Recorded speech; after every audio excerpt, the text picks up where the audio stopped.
India market invest মাইন্ডসেটে আপনাদের স্বাগত। যারা চ্যানেল নতুন এসেছেন তাদেরকে বলবো প্লিজ চ্যানেলটাকে সাবস্ক্রাইব করবেন, একটা লাইক করবেন, বেল আইকনটা প্রেস করবেন, তার সাথে অল বাটনটা প্রেস করবেন, তাহলে নোটিফিকেশনটা কিন্তু সঙ্গে সঙ্গে আপনার কাছে গিয়ে পৌঁছাবে। দেখুন, আমরা সবাই কম বেশি কী করি, সেভিংস অ্যাকাউন্টে ব্যাংকের যে সেভিংস অ্যাকাউন্টে টাকা রাখি বা ব্যাংকে গিয়ে এফডি করি। তো সেভিংস অ্যাকাউন্টে টাকা রাখলে তো ইন্টারেস্ট একদমই সামান্য 2.5 সামথিং এরকম কিছু পাওয়া যায়। আর যদি এফডি করা হয় তাহলে এখন মোটামুটি ওই 6.8, কোনোটায় 6.5%, কোনোটায় 7% এরকম কিন্তু পাওয়া যায় এক বছরে। তো আমাদের ইনফ্লেশনই 7-7.5% চলে। আলটিমেটলি কিন্তু আমাদের যে টাকাটা, সেই টাকাটা ভ্যালু কিন্তু এক বছর পরে জিরোই থাকে।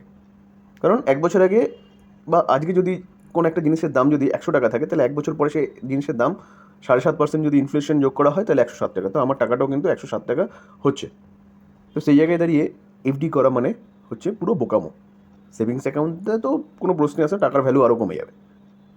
তো সেই জায়গায় দাঁড়িয়ে কিন্তু একটা ভালো অপশান আছে টাকাটাকে ঠিকঠাক গ্রো করার। সেটা কি? Positional trading. আমরা সবাই জানি পজিশনাল ট্রেডিং সম্বন্ধে। তো যারা বিগিনার তাদের জন্য একটু বলি, যে যারা শেয়ার মার্কেটে নতুন শুরু করছে, যে পজিশনাল ট্রেডিং মানে হচ্ছে আপনি কোনো একটা শেয়ার বাই করলেন, মোটামুটি ডে ট্রেডিং বাদ দিয়ে, অর্থাৎ একদিনে বা 10 দিনে আপনার টার্গেট পূরণ হলো, আপনি সেখান থেকে সেল করে বেরিয়ে গেলেন। 10 দিন হোক, সেটা 1 মাস হোক, কি 1 বছর হোক, কি 6 মাস হোক, টার্গেট থাকতে হবে।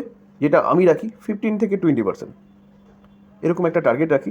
সেই টার্গেট আমার অ্যাচিভ হয়ে যায়, আমি সেই কোম্পানি থেকে বেরিয়ে যাই, আবার অপেক্ষা করি কখন কোম্পানিটা নিচে পাওয়া যাবে। তো এটা হচ্ছে পজিশনাল ট্রেডিং। তো এই পজিশনাল ট্রেডিং যদি করতে হয় তাহলে আপনি কোন কোম্পানিগুলো চুজ করবেন, চলুন সেটা একটু দেখি। এবং তার পাশাপাশি কিন্তু আমরা কিছু কোম্পানি, ওরকম বেসিস কোম্পানি কিন্তু এখন ঠিক সেই মুমেন্টে রয়েছে যেই মুমেন্টে কিন্তু পজিশনাল ট্রেডিংয়ের জন্য এন্ট্রি করা যায়। দেখুন, পজিশনাল ট্রেডিংয়ের জন্য সেই সব কোম্পানিগুলোকেই পিক করা উচিত যেই সব কোম্পানিগুলো লার্জ ক্যাপ, ঠিক আছে। মিড ক্যাপ কোম্পানিগুলোতেও যাওয়া যায়, কিন্তু আপনাকে দেখতে হবে স্যার যে মিড ক্যাপ কোম্পানি কিন্তু সেগুলো মার্কেট লিডার অবশ্যই হতে হবে। তাহলে গিয়ে কী হবে, যে আমরা যে ইনভেস্টমেন্ট করছি অ্যামাউন্টটা, সেই অ্যামাউন্টটা আমি কিন্তু সেফ রাখতে পারবো। কেন বলছি এই কথা? কারণ দেখুন, লার্জ ক্যাপ এবং মিড ক্যাপ ক্যাটাগরি যেগুলো লিডার, মার্কেট লিডার, সেই সব কোম্পানিগুলো পড়লে পরে কিন্তু কোম্পানিগুলো ওঠার মতন ক্যাপাবিলিটি রাখে। দেখুন, কোভিডে কিন্তু মার্কেট পড়েছে, বিভিন্ন স্টক পড়েছে। যেই কোম্পানিগুলো ফান্ডামেন্টালি স্ট্রং কোম্পানি, সেই কোম্পানিগুলো কিন্তু আপসাইড মুভমেন্ট দেখিয়েছে। যেই কোম্পানিগুলো ফান্ডামেন্টাল স্ট্রং নয়, সেই কোম্পানিগুলো কিন্তু এখনও পর্যন্ত স্ট্রাগল করছে। তো সেই জায়গায় দাঁড়িয়ে আপনি যদি পজিশনাল ট্রেডিং করতে যান, তাহলে লার্জ ক্যাপ ক্যাটাগরির কোম্পানি এবং মিড ক্যাপ ক্যাটাগরির মার্কেট লিডার, সেই কোম্পানিগুলোতে যাওয়াই বেস্ট হবে। তাহলে টাকাটা কোথাও যেন সেফ থাকে। স্মল ক্যাপ ক্যাটাগরির কোম্পানি এবং মাইক্রো ক্যাপ বলুন কি ন্যানো ক্যাপ বলুন, সেই সব কোম্পানিগুলো পড়লে পরে কিন্তু আপনাকে 1 বছর, 2 বছর, 3 বছর পর্যন্ত হোল্ড করে রাখতে হবে, আদারওয়াইজ কিন্তু আপনাকে লসে বিক্রি করতে হবে। তো ফার্স্ট প্রায়োরিটি বা ফার্স্ট রুলস যদি বলেন, তাহলে লার্জ ক্যাপ ক্যাটাগরি এবং মিড ক্যাপ ক্যাটাগরির কোম্পানিগুলোতে ইনভেস্টমেন্ট করা উচিত। এবং মিড ক্যাপ ক্যাটাগরির কোন কোম্পানিগুলো? যেই কোম্পানিগুলো হচ্ছে মার্কেট লিডার।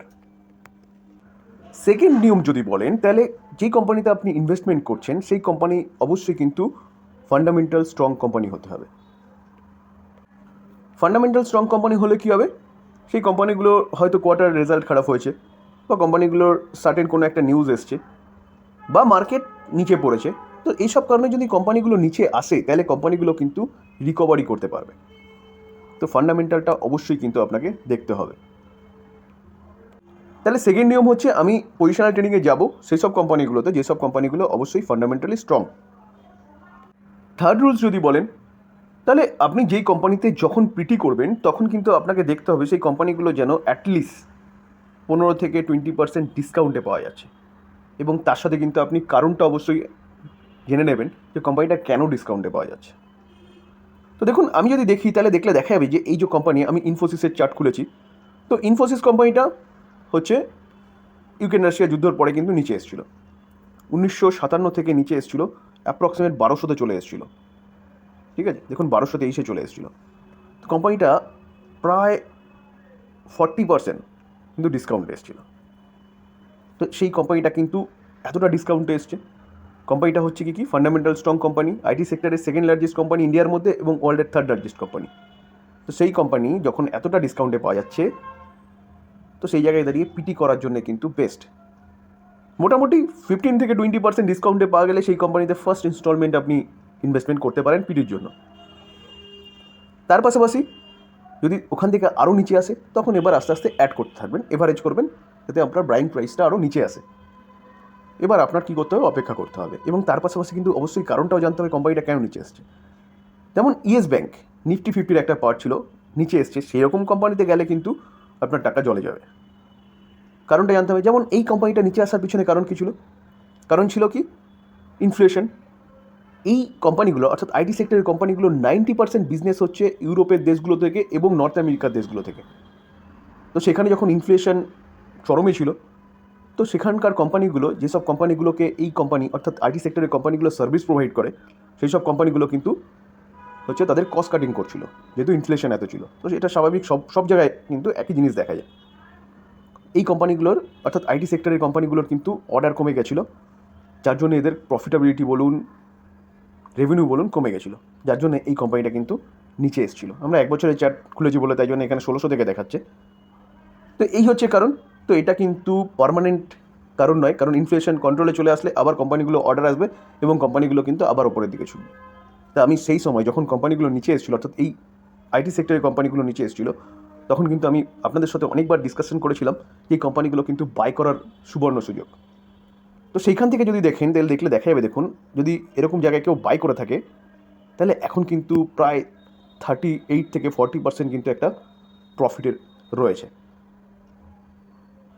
তো আপনাকে এই নিয়মটাও মাথায় রাখতে হবে যে যেই ফান্ডামেন্টাল তো অবশ্যই হতে হবে, লার্জ ক্যাপ বা mid cap category market leader হলো ওকে, এবং তার পাশাপাশি কোম্পানিগুলো অবশ্যই 15-20% কিন্তু ডিসকাউন্টে যেন পেতে হয়। আপনি হাই কিনলেন ঠিক আছে, কিন্তু হাই কিনলে আপনাকে কিন্তু অনেক সময় ধরে অপেক্ষা করতে হবে। ধরুন সাপোজ আমরা যদি 5 বছরের চার্ট প্যাটার্ন দেখি, তাহলে যারা এই জায়গাটায় বাই করেছে তারা কিন্তু এখনও পর্যন্ত ওয়েট করতে হতো। অর্থাৎ এই জায়গাটায় দেখলে দেখা যাবে কোম্পানিটা কততে রয়েছে। দেখুন ডিসেম্বর 2021, ওই ডিসেম্বর কি 2022-এ, তো 2022 থেকে 2024-এ চলে এসছে কিন্তু, তো প্রায় 2 বছর ওয়েট করতে হবে। তো এই জন্যই বললাম যে স্যার, যে কোম্পানিগুলো 15-20% ডিসকাউন্টে আসলে তারপরে কিন্তু আপনি বাই করার অপরচুনিটি খুঁজবেন। তাহলে কী হবে, তাহলে হচ্ছে আপনার প্রফিট, এবার তার থেকে যদি নিচে আসে এভারেজ করবেন, তাহলে কী হবে, আপনার প্রফিটটা তাড়াতাড়ি কিন্তু বুক হবে। ঠিক আছে? তো স্যার এই প্যারামিটারগুলো যদি আপনি আপনার মাথায় রেখে তারপরে গিয়ে হচ্ছে পিটি করতে যান, তাহলে অবশ্যই আপনার কিন্তু ভালো একটা প্রফিট জেনারেট করতে পারবেন। ঠিক আছে? তো এবার দেখুন এই জায়গায় দাঁড়িয়ে কিন্তু হচ্ছে আমরা কিছু স্টক দেখব, যেই স্টকগুলো কিন্তু পজিশনাল ট্রেডিং করার জন্য একদম বেস্ট এই টাইম পিরিয়ডে। কারণ মার্কেট হাই রয়েছে, কোম্পানিগুলো কিন্তু অনেকটা ডিসকাউন্টে পাওয়া যাচ্ছে। বিভিন্ন কারণ কোম্পানিগুলো ধরুন Q3 রেজাল্ট খারাপ হয়েছে, তো খারাপ হয়নি কিন্তু মার্কেটের মধ্যে প্রফিট বুকিং দেখা যাচ্ছে, অতটাও খারাপ হয়নি কিন্তু মার্কেটের মধ্যে প্রফিট বুকিং দেখা যাচ্ছে। তো এরকম কিছু কোম্পানি দেখব, চলুন যাওয়া যাক। তার আগে বলবো, দেখুন স্যার বাই রেকমেন্ডেশন কিন্তু আমি একদম দিচ্ছি না, আমি জাস্ট আপনাদের সাথে আলোচনা করছি স্টাডি পারপাস। তো এটাকে স্টাডি হিসেবেই নেবেন, বাই করবেন সেল করবেন পুরোপুরি হচ্ছে আপনাদের ডিসিশনে বা আপনার ফাইন্যান্সিয়াল অ্যাডভাইজারের সাথে কিন্তু কথা বলে নেবেন। প্রথম যে কোম্পানি নিয়ে বলবো সেই কোম্পানির নাম হচ্ছে এশিয়ান পেন্ট। দেখুন আমার যে 3টে যে রুলসের কথা বললাম বা নিয়মের কথা বললাম, তার মধ্যে ফার্স্ট কী ছিল, কোম্পানিটা লার্জ ক্যাপ বা মিড ক্যাপ ক্যাটাগরির মার্কেট লিডার হতে হবে। কোম্পানিটা লার্জ ক্যাপ ক্যাটাগরির কোম্পানি, মার্কেট ক্যাপ কত, অলমোস্ট 3 লাখ করোড় কোম্পানিটার মার্কেট ক্যাপ। সেকেন্ড রুলস কী ছিল, অবশ্যই ফান্ডামেন্টাল হতে হবে, এবং থার্ড রুলস কী ছিল, কোম্পানিটা কিন্তু অনেকটা ডিসকাউন্টে পেতে হবে। তো ফান্ডামেন্টাল তো অবশ্যই স্ট্রং কোম্পানিটার, এবং যদি আপনি দেখেন তাহলে 1 বছরের চার্ট প্যাটার্ন দেখলে দেখা যাবে কোম্পানিটা কিন্তু তার হাই থেকে অনেকটা নিচে আছে। কোম্পানিটা 3500-এর কাছাকাছি চলে গেছিলো, সেখান থেকে দেখলে দেখা যাবে কিন্তু এখন কত, প্রায় 16-17% কিন্তু কোম্পানিটা নিচে আছে। তো সেই জায়গায় দাঁড়িয়ে স্যার এই কোম্পানিটা কিন্তু ফার্স্ট ইনস্টলমেন্ট আপনি লাগাতে পারেন। এখান থেকে যদি আরও নিচে আসে তাহলে কিন্তু আপনি এখানে আবার বাই করতে পারেন। দেখুন যদি আমরা কোম্পানিটার 1 বছরের চার্ট দেখি, তাহলে কোম্পানিটা কিন্তু এখান থেকে নিচে এসেছিলো, নিচে এসে আবার ঠিক ওপরে উঠেছিল। তো এই জায়গাটায় যারা হচ্ছে পিটিতে ইনভেস্টমেন্ট করেছিলেন তারা কিন্তু এখন একটা ভালো প্রফিট বের করতে পেরেছিলেন। কারণ আমাদের টার্গেট কী থাকবে, আমাদের টার্গেট থাকবে 15-20%। দেখুন টাইম পিরিয়ডটা যদি দেখি তাহলে দেখলে দেখা যাবে, দেখুন নভেম্বর 2023 থেকে ডিসেম্বর 2023, 28 ডিসেম্বর 2023, 1 নভেম্বর থেকে, তাহলে এই টাইম পিরিয়ডে কিন্তু কোম্পানিটা 16% তার যারা পজিশনাল ট্রেডিং করেছিলেন তারা কিন্তু একটা ভালো 15%-16% কিন্তু একটা ভালো প্রফিট জেনারেট করতে পেরেছিলেন। তো এই কোম্পানিটা কিন্তু মাল্টিপল টাইমে কিন্তু সুযোগ দেয় এরকম হচ্ছে একটা পজিশনাল ট্রেডিংয়ে। দেখুন দেখলে দেখা যাবে, দেখুন এই জায়গাটা আছে, এই জায়গাটা আছে, এই জায়গাটা দেখালাম আমি, তো কোম্পানিটা কিন্তু এরকম মাল্টিপল টাইম কিন্তু সুযোগ দেয় পজিশনাল ট্রেডিংয়ের জন্য। তো এই কোম্পানিটা নিয়ে চিন্তাভাবনা করতে পারেন পজিশনাল ট্রেডিংয়ের পারপাস। পজিশনাল ট্রেডিংয়ের যদি সেকেন্ড কোম্পানি বলি তাহলে বাজাজ ফাইন্যান্স। দেখুন বাজাজ ফাইন্যান্স এখন চলছে কততে? বাজাজ ফাইন্যান্স 6,800-তে চলছে। তো আমরা যদি দেখি তাহলে বাজাজ ফাইন্যান্স কিন্তু এখন তার হাই থেকে প্রায় 15% কিন্তু ডিসকাউন্টে চলছে। তো সেই জায়গায় দাঁড়িয়ে এই কোম্পানিটা কিন্তু আপনি ফার্স্ট ইনস্টলমেন্ট কিন্তু লাগাতে পারেন। দেখুন 5 বছরে যদি আমরা চার্ট দেখি তাহলে কোম্পানিটা কিন্তু মাল্টিপল টাইম কিন্তু সুযোগ দিয়েছে। এখানে কোভিডে পড়েছিল, সেখান থেকে রকেটের মতন ছুটেছিল, এখানে পড়েছে, পড়ার পরে আবার উঠেছে, এখান থেকে এখানে পড়েছে, আবার উঠেছে, এখনও কিন্তু কোম্পানিটা 15% কিন্তু ডিসকাউন্টে চলছে। তো যারা পজিশনাল ট্রেডিং করতে চান তারা কিন্তু এখন এই কোম্পানিটা পিক করতে পারেন, এটা কিন্তু ভালো সময়।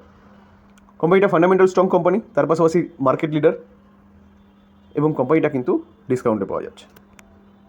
থার্ড যে কোম্পানি নিয়ে আলোচনা করবো সেই কোম্পানির নাম কিন্তু এলটিআই মাইন্ডট্রি। এই কোম্পানিটাও কিন্তু লার্জ ক্যাপ ক্যাটাগরির কোম্পানি। দেখুন 1.5 লাখ করে কোম্পানিটা হচ্ছে মার্কেট ক্যাপ, আইটি সেক্টরের কোম্পানি। কোম্পানিটাও কিন্তু অনেকটা ডিসকাউন্টে পাওয়া যাচ্ছে। আমরা যদি দেখি তাহলে দেখা যাবে কিন্তু কোম্পানিটাও প্রায় 15% কিন্তু ডিসকাউন্টে পাওয়া যাচ্ছে। এই কোম্পানিও চিন্তা ভাবনা করতে পারেন। আইটি সেক্টরের কোম্পানি, ফান্ডামেন্টাল স্ট্রং কোম্পানি। তো কোম্পানিটা নিচে আসার পিছনে যদি কারণ বলেন তাহলে কোম্পানিটার হচ্ছে রেজাল্ট কিছুটা উইক ছিল এই কোয়ার্টারে, যার জন্য কিন্তু কোম্পানিটা নিচে এসছে। তো এই কোম্পানি নিয়ে চিন্তাভাবনা করতে পারেন পজিশনাল ট্রেডিংয়ের জন্য। এই কোম্পানিটা কিন্তু মাল্টিপল টাইমে কিন্তু একটা ভালো পজিশনাল ট্রেডিংয়ের সুযোগ দিয়েছে। ফোর্থ যে কোম্পানি নিয়ে আলোচনা করবো সেই কোম্পানির নাম হচ্ছে এইচডিএফসি ব্যাঙ্ক। দেখুন এইচডিএফসি ব্যাঙ্ক তো আমি মাল্টিপল টাইমে কিন্তু লাস্ট 1-1.5 বছরে ভালো প্রফিট জেনারেট করেছে। ওয়ান টাইম মানে লং টার্মের জন্য ইনভেস্টমেন্ট করে যতটা প্রফিট হয়েছে না হয়েছে তার থেকে কিন্তু পজিশনাল ট্রেডিংয়ের থেকে অনেক ভালো প্রফিট আর্ন করেছে। কারণ এই কোম্পানি মানে আপনি চোখ বন্ধ করে ভরসা করতে পারেন এবং এই কোম্পানি কিন্তু জিরো হয়ে যাবে না। তো এই কোম্পানিটা কিন্তু দেখুন এখন কতটা 12% নিচে রয়েছে 1 বছরে। তো আমি যদি কোম্পানিটার চার্ট দেখি না তাহলে 1 মাসের চার্ট দেখলে দেখা যাবে কোম্পানিটা কিন্তু দেখুন 13%, ক্যালকুলেশন করলে সেটা 15%-এর ওপরে কিন্তু নিচে এসেছে। কারণ কি কোম্পানির রেজাল্ট অতটা খারাপ হয়নি, কিন্তু এনপিএটা কিছুটা বেড়েছিল বলে কোম্পানিটা বাজার পানিশ করেছে। এই কোম্পানিটা হচ্ছে যখন থেকে এইচডিএফসি ব্যাঙ্ক এবং এইচডিএফসি মার্জার হয়েছে না তখন থেকে কিন্তু এই কোম্পানিটার একের পর এক কিন্তু এরকম একটা প্রবলেম চলছে। তো এখন কিন্তু বেস্ট সময় এই কোম্পানিটা বাই করার জন্য। দেখুন আমরা যদি কোম্পানিটার 5 বছরের চার্ট দেখি তাহলে 5 বছরের চার্ট দেখলে দেখা যাবে কোম্পানিটা কিন্তু এক জায়গায় কনসেন্ট্রেট করছে, ওপরে উঠছে নিচে নামছে, বাই করুন, মোট 15% হয়ে যাবে, বিক্রি করে দিন, আবার নিচে নামছে, বাই করুন, 15% হয়ে যাবে, বিক্রি করে দিন। তো এইভাবে কিন্তু আমি নিজে মাল্টিপল টাইম কিন্তু এই কোম্পানি থেকে ভালো একটা প্রফিট জেনারেট করতে পেরেছি। ঠিক আছে, তো এখনও কিন্তু এই কোম্পানিটা ডিসকাউন্টে পাওয়া যাচ্ছে। এই কোম্পানি কিন্তু চিন্তাভাবনা করতে পারেন পজিশনাল ট্রেডিংয়ের জন্য। লাস্ট যে কোম্পানি নিয়ে আলোচনা করবো সেই কোম্পানিটা হচ্ছে হিন্দুস্তান ইউনিলিভার। এই কোম্পানিটা কিন্তু পজিশনাল ট্রেডিংয়ের জন্য বেস্ট কোম্পানি, কারণ মাল্টিপল টাইমে কিন্তু কোম্পানিটা লাস্ট 1-1.5 বছর নিচে এসছে এবং আপসাইড মুভমেন্ট দেখিয়েছে। অ্যাটলিস্ট আপনার টার্গেট হচ্ছে 15%, সেই 15% কিন্তু কোম্পানিটা অনেকবার পূরণ করেছে। কারণ আমি নিজে কিন্তু এই কোম্পানিটা থেকে অনেকবার আমার প্রফিট জেনারেট করেছি হচ্ছে পজিশনাল ট্রেডিং। দেখুন আমরা যদি কোম্পানিটার 1 বছরের চার্ট দেখি তাহলে দেখা যাবে দেখুন তার 1 বছরে কিন্তু কোম্পানিটা এখন তার হাই থেকে কিন্তু অনেকটা নিচে আছে, প্রায় 12-13% কিন্তু নিচে আছে। আমি প্রপার ধরতে পারিনি, তো দেখলে দেখা যাবে কিন্তু 11% দেখাচ্ছে। তো এটা 12-13% কিন্তু নিচে আছে এখনও। আমি যদি কোম্পানিটার 5 বছরের চার্ট দেখি না তাহলে 5 বছরের চার্ট দেখলে দেখা যাবে দেখুন কোম্পানিটা মাল্টিপল টাইম কিন্তু ওপরে উঠেছে নিচে এসছে, ওপরে উঠেছে নিচে এসছে, ওপরে উঠেছে নিচে এসছে। তো এই কোম্পানিটা কিন্তু বেস্ট বলতে পারেন পজিশনাল ট্রেডিংয়ের জন্য। এখন ডিসকাউন্টে পাওয়া যাচ্ছে, তো এখনই কিন্তু সুযোগ এই কোম্পানিটা বাই করার পজিশনাল ট্রেডিংয়ের জন্য। দেখুন আমি আবারও বলে রাখি যে আমি কিন্তু কোনো বাই রেকমেন্ডেশন দিচ্ছি না, আমি জাস্ট স্টাডি করছি আপনাদের সাথে। এই আলোচনাটা আপনাকে কিছুটা হেল্প করবে পজিশনাল ট্রেডিংয়ের জন্য। তো আলোচনা থেকে লার্ন নিয়ে কিন্তু আপনি আপনার ডিসিশনে কিন্তু বাই করবেন বা সেল করবেন, যা করবেন করবেন। এই ছিল আজকের আলোচনা। যদি আলোচনাটা ভালো লাগে বা ইনফরমেটিভ লাগে তাহলে কিন্তু প্লিজ যারা চ্যানেল নতুন এসেছেন তাদেরকে বলবো চ্যানেলটাকে সাবস্ক্রাইব করুন, একটা লাইক করুন, বেল আইকনটা প্রেস করবেন, তার সাথে অল বাটনটা প্রেস করবেন, তাহলে নোটিফিকেশনটা কিন্তু সঙ্গে সঙ্গে আপনাদের কাছে গিয়ে পৌঁছাবে। এবং লাইক একটা করবেন, কারণ কি লাইক করলে আমি মোটিভেশন পাই যে